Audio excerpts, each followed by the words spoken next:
விஜய் ஏன் எம்ஜிஆர் அல்ல? விஜய் அரசியலுக்கு வருகிறார் என்றவுடன் ஒருவர் மகிழ்ச்சி மட்டும் அடைகிறார் என்றால் அவருக்கு வயது 15லிருந்து 30க்குள் இருக்கலாம். அப்படித்தான் அரசியல் நோக்கர்கள் கூறுகிறார்கள். ஏனெனில் விஜயின் ரசிகர்களின் வயது 10லிருந்து 30. அதில் செய்திகளை புரிந்து கொள்ள வேண்டுமென்றால் 15 வயது ரசிகனுக்கே அரசியல் என்றால் என்ன என்று ஓரளவு அறிந்து கொள்ள முடியும். அவர்களுக்கும் விஜயகாந்தின் முழு அரசியல் பற்றியோ எம்ஜிஆரை பற்றியோ தெரிந்திருக்க வாய்ப்பில்லை. சினிமாவிலிருந்து அரசியலுக்கு வருவதற்கு செய்யப்பட்ட முயற்சிகள், சிலரின் வெற்றிகள், பலரின் தோல்விகள் குறித்து அவர்களுக்கு தெரியாது. எம்ஜிஆருக்கும் விஜயகாந்துக்கும் இடையே அரசியல் முயற்சி செய்த பாக்யராஜையும் டி ராஜேந்தரையும் யாருடானி கோமாளி என்ற ரேஞ்சுக்கு தமிழ்நாட்டு வாக்காளர்கள் புறக்கணித்து விட்டனர். விஜயை விட அதிக வருடம் திரையுலகை ஆட்சி செய்து கொண்டிருக்கும் ரஜினிகாந்த் முன்வைத்த காலை பின்வைத்து விட்டார். கமலஹாசன் திமுகவின் கூட்டணியில் கரைந்து போனார். தேசிய கட்சியான காங்கிரஸில் இருந்து வந்த சிவாஜி கணேசனையே அரசியல் களத்தில் அனாதையாக விட்டவர்கள் தமிழ்நாட்டு மக்கள்.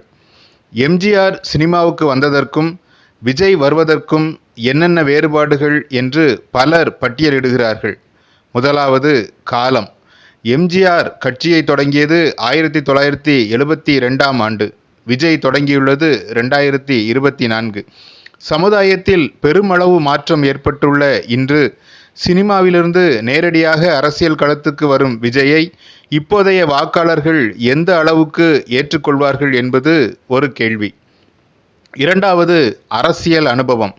எம்ஜிஆர் திராவிட பாரம்பரியத்தில் ஒருவராக நின்று திமுகவின் பொருளாளராக பதவி வகித்து கொண்டிருந்தார். கட்டமைப்பு கொண்ட ஒரு கட்சியின் பிரதிநிதியாக அதன் தொண்டனாய் அறியப்பட்டிருந்தார்.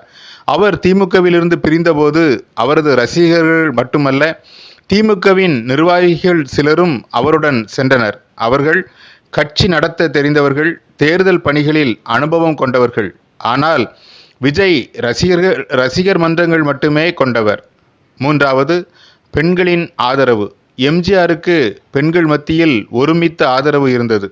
அவருடைய மிகப்பெரிய பலமே பெண்களின் வாக்குகள்தாம். பெண்களின் மனதை யாராலும் மாற்ற முடியவில்லை. எம்ஜிஆர் இருந்த வரைக்கும் அவர் முதலமைச்சர் நாற்காலியிலிருந்து இறங்காமல் இருந்ததற்கு காரணம் பெண்கள்தாம். ஆனால் விஜயின் ரசிகர்களின் எண்ணிக்கை எத்தனை என்றும் அரசியல் நோக்கர்கள் கேட்கின்றனர்.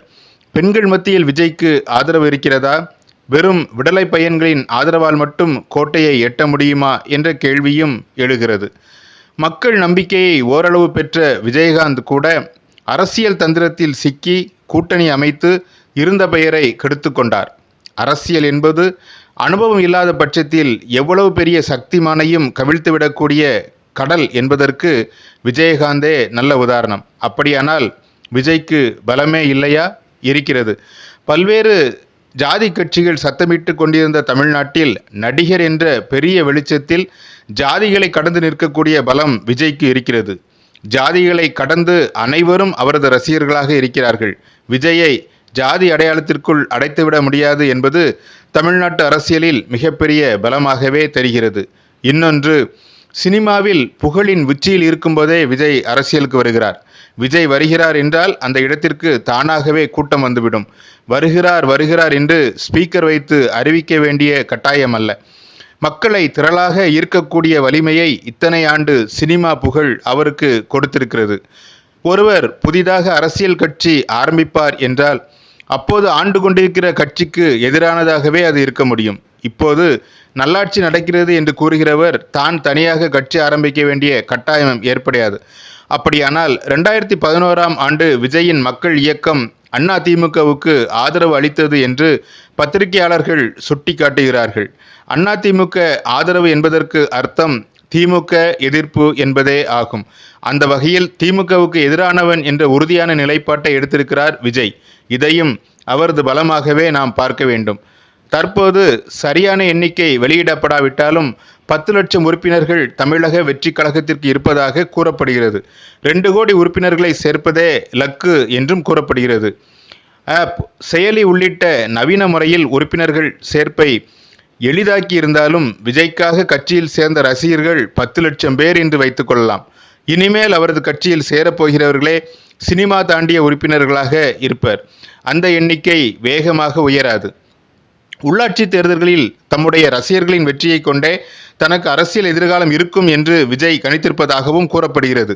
ஒருவேளை அவருக்கு மக்கள் செல்வாக்கு இருக்கும் என்றாலும் 2026 அவர் ஆட்சியை பிடிப்பது இயலாத காரியமாக இருக்கும். அவருக்கு ஓரளவு வாக்குகள் கிடைத்தால் பிற கட்சிகளிலிருந்து நிர்வாகிகள், தொண்டர்கள் விஜய் கட்சியில் சேர வாய்ப்புண்டு. அப்போது 2031 சட்டப்பேரவை தேர்தல் விஜய்க்கு நல்ல வாய்ப்பாக அமையும் என்று சில மூத்த பத்திரிகையாளர்கள் பல்வேறு இடங்களில் கருத்து தெரிவித்துள்ளனர். மத்தியில் ஆளும் கட்சியையும் மாநிலத்தில் ஆளும் கட்சியையும் தாண்டி அவற்றை எதிர்ப்பதினால் ஏற்படும் தடைகளை தாண்டி விஜய் தமிழ்நாட்டு அரசியல் களத்தில் கில்லியாக நிற்பாரா என்று பார்க்கலாம். இதுபோன்ற விரிவான செய்தி தொகுப்புகளை தவறவிடாதிருக்க தமிழ் பூமர் சேனலை சப்ஸ்கிரைப் பண்ணுங்க. நீங்கள் நினைப்பதை நாங்கள் பேசுகிறோம். தமிழ் பூமர் சேனலை லைக் பண்ணுங்க, ஷேர் பண்ணுங்க, சப்ஸ்கிரைப் பண்ணுங்க.